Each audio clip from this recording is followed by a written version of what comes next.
샬롬! 엘림청년부 여러분 반갑습니다. 새벽을 말씀으로 깨우는 시간, 새청년 시간이 돌아왔습니다.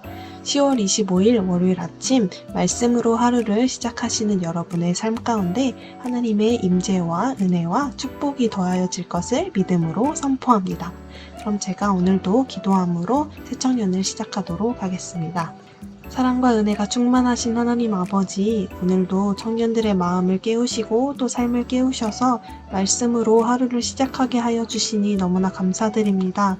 하나님, 이들의 마음밭 가운데 말씀이 온전히 심겨져서 정말 열매 맺는 하루가 되게 하시고 하나님과의 깊은 동행과 사귐이 더욱더 풍성하여지는 시간들 될 수 있게 주님 도와주옵소서. 주님 성령으로 이 말씀들 더욱더 깨닫게 하여 주옵시고 말씀 속에 숨어있는 하나님의 은혜와 놀라운 사랑들을 캐치하는 시간들 될 수 있게 주님 도와주옵소서. 이 모든 말씀 살아계신 예수님의 이름으로 기도하였습니다. 아멘. 오늘은 성막 안 기물 제작이라는 제목으로 출애굽기 37장 1절에서부터 29절까지의 말씀 함께 보도록 하겠습니다. 1절입니다.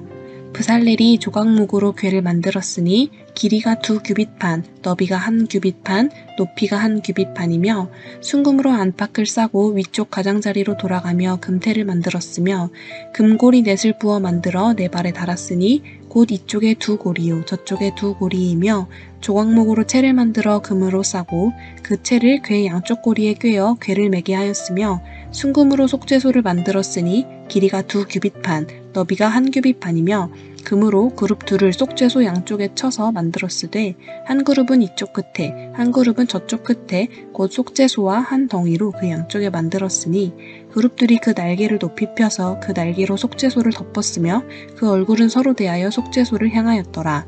그가 또 조각목으로 상을 만들었으니 길이가 2규빗, 너비가 1규빗, 높이가 1규빗판이며 순금으로 싸고 위쪽 가장자리로 돌아가며 금테를 둘렀으며 그 주위에 손바닥 넓이만한 턱을 만들고 그 턱 주위에 금으로 테를 만들었고 상을 위하여 금고리 넷을 부어 만들어 네 발 위 네 모퉁이에 달았으니 그 고리가 턱 곁에 있어서 상을 매는 채를 꿰게 하였으며 또 그 조각목으로 상 맬 채를 만들어 금으로 쌌으며 상 위에 기구 곧 대접과 숟가락과 잔과 따르는 병을 순금으로 만들었더라.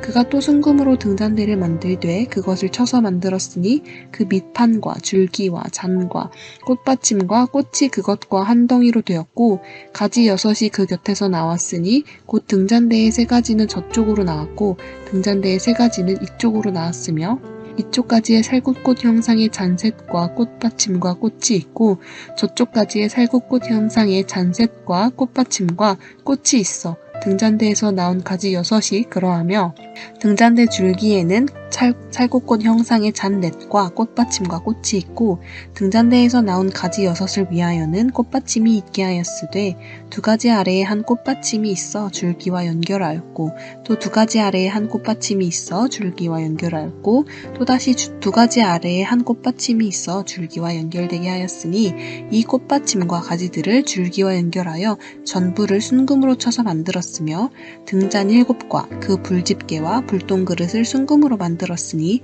등잔대와 그 모든 기구는 순금 1달란트로 만들었더라. 그가 또 조각목으로 분향할 제단을 만들었으니 길이는 1규빗이요 너비도 1규빗이라.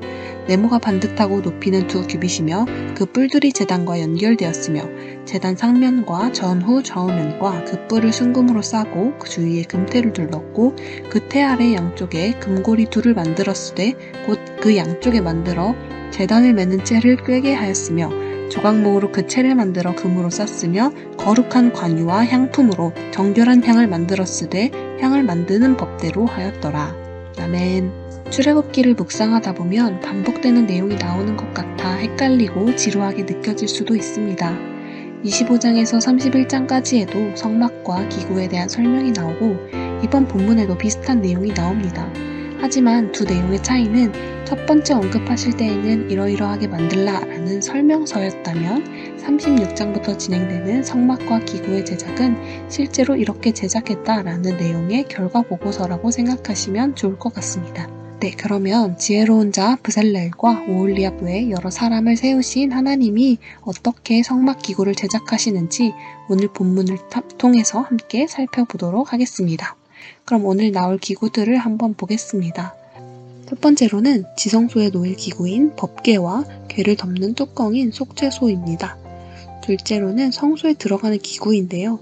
상 위에 올라가는 기구, 대접, 숟가락, 잔과 병이고요. 등잔대와 그 외 기구들, 분향단, 그리고 향과 관유가 나옵니다.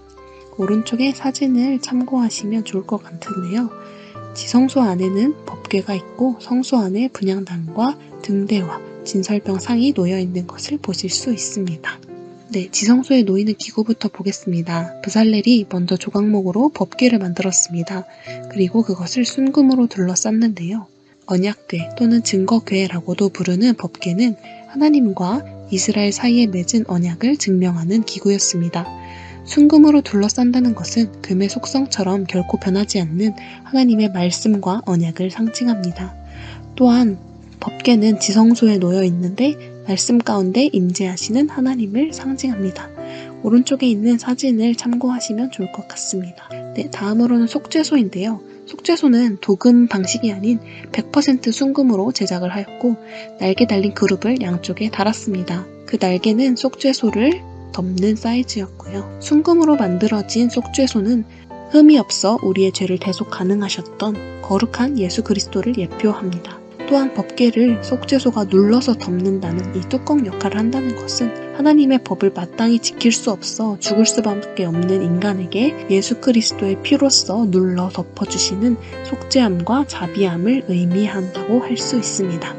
이번에는 성소에 들어가는 부속 기구들을 보겠는데요. 조각목으로 상을 만들었고 또 순금으로 각종 기구들인 대접과 숟가락과 병과 잔을 만들었습니다. 등잔대 역시 순금으로 만들고 오른쪽에 있는 사진과 같은 모양으로 만들었는데요. 순금으로 제작하였고 또 7개의 가지를 가지고 있습니다.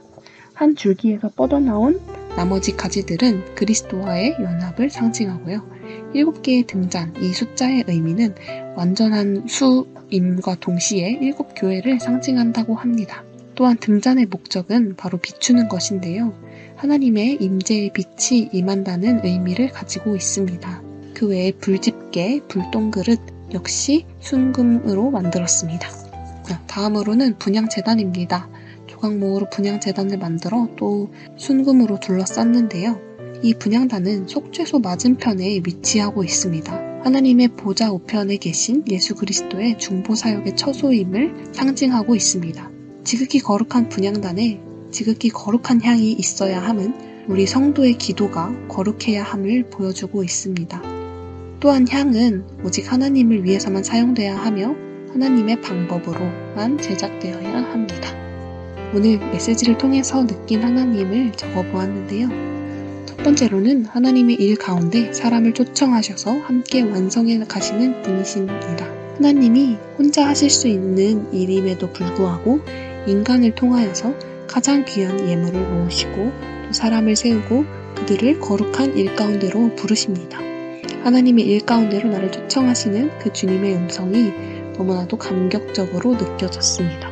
두 번째로는 일하는 과정 속에서도 하나님을 묵상하기 원하시는 분이십니다. 기구 하나하나에 담긴 의미와 상징을 통해서 이 과정 속에서도 하나님을 묵상할 수 있게 만드셨습니다. 일터 가운데에서도 예배하는 마음으로 일하기 원하시는 분이심을 알게 되었습니다. 오늘 말씀을 통해 제게 주시는 은혜와 교훈입니다. 첫 번째로는 하나님이 숨겨놓으신 삶의 은혜와 의미를 발견해 나가는 삶입니다. 영원한 사귐에 나를 초대하시는 하나님, 매일매일 새로운 은혜들이 내 삶에 발견되어지기를 소망하게 되었습니다. 마치 숨겨둔 연애 편지를 발견하는 것과 같이 오늘 하루 내 삶에 숨겨두신 은혜를 찾기 기대하고 발견되어지는 재미와 기쁨이 삶에 가득하기를 소망하게 되었습니다. 두 번째로는 하나님의 일에 동참하는 삶입니다. 하나님이 허락하신 하나님의 일들 가운데 기쁨으로 동참하기를 소망하게 되었습니다. 하나님의 일에 동참할 수 있다는 그 사실이 특권으로 또 감격으로 다가오게 되었습니다. 또한 그 일을 통해서도 하나님께서 우리에게 주시고자 하는 은혜의 메시지들이 가득함을 느끼게 되었습니다. 그래서 저의 오늘의 액션 포인트는 복잡한 제사 없이도 예배로 초청해 주시는 예수 그리스도의 은혜를 감사함으로 받고 삶에서 더 깊은 예배로 나아가기라고 적어 보았습니다. 네, 오늘의 묵상은 여기까지이고요. 제가 오늘 기도함으로 오늘의 새청년을 마무리하도록 하겠습니다. 사랑과 은혜가 충만하신 하나님 아버지, 오늘의 말씀을 통하여서 다시 한번 예배의 중요함을 깨닫게 하여 주시니 감사합니다. 하나님, 이렇게 복잡한 제사와 기구와 어떠한 물건 없이도 예수 그리스도로 인하여서 우리는 이제 더욱더 자유롭게 예배할 수 있습니다. 하나님, 우리에게 이렇게 예배할 수 있는 자유, 하나님을 마음껏 사랑하고 찬양할 수 있는 자유, 기도할 수 있는 자유를 허락하여 주심에 너무나도 감사드립니다. 하나님 아버지, 이 제사와 예배를 준비하는 과정 속에서도 여전히 우리를 생각하시며 우리를 하나님의 일 가운데로 참여시키시며 하나님의 완전하심과 그 사랑을 드러내심을 보게 하시니 감사합니다.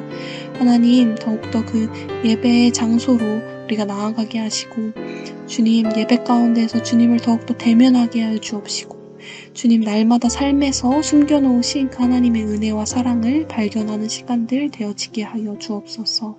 이 모든 말씀을 살아계시고 지금도 역사하시는 나사렛 예수 그리스도의 이름으로 기도합니다. 아멘.